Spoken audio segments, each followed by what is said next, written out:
Hello friends, નમસ્તે. સ્વાગત છે તમારું આપણી ચેનલ હિના કિરણ હોમ ફૂડમાં.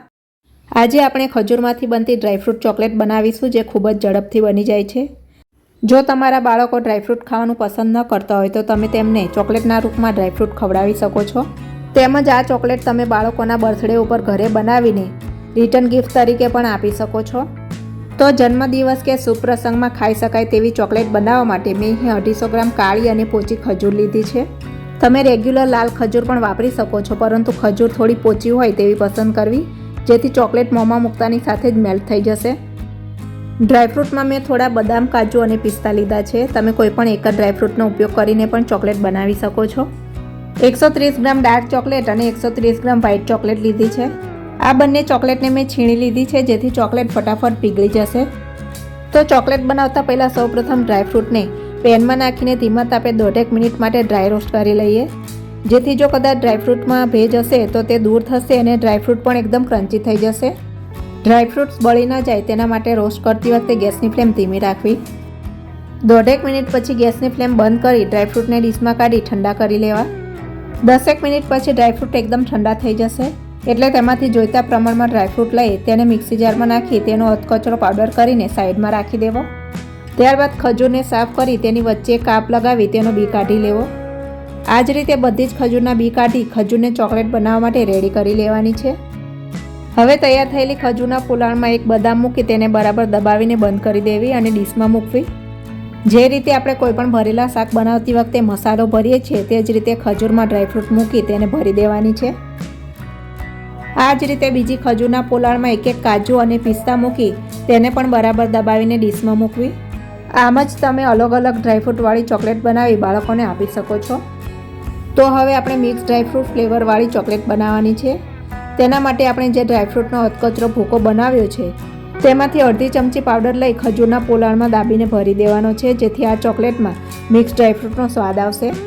તો મિત્રો, તમે અહીં જોઈ શકો છો કે મેં ખૂબ જ ઓછા સમયમાં 4 અલગ અલગ ડ્રાયફ્રૂટવાળી ખજૂર તૈયાર કરી લીધી છે, જેની ઉપર હવે આપણે ચોકલેટનું કોટિંગ કરવાનું છે.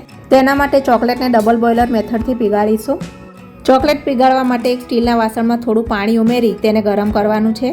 પાણી થોડું ગરમ થાય એટલે જે બાઉલમાં ચોકલેટ પીગળાવવાની છે તે બાઉલ લઈ તેને ગરમ પાણીવાળા વાસણની ઉપર મૂકી દેવું અને ચોકલેટને લગભગ 5 થી 7 મિનિટ ધીમા ગેસ ઉપર સતત હલાવતા જઈને પીગાળી લેવી.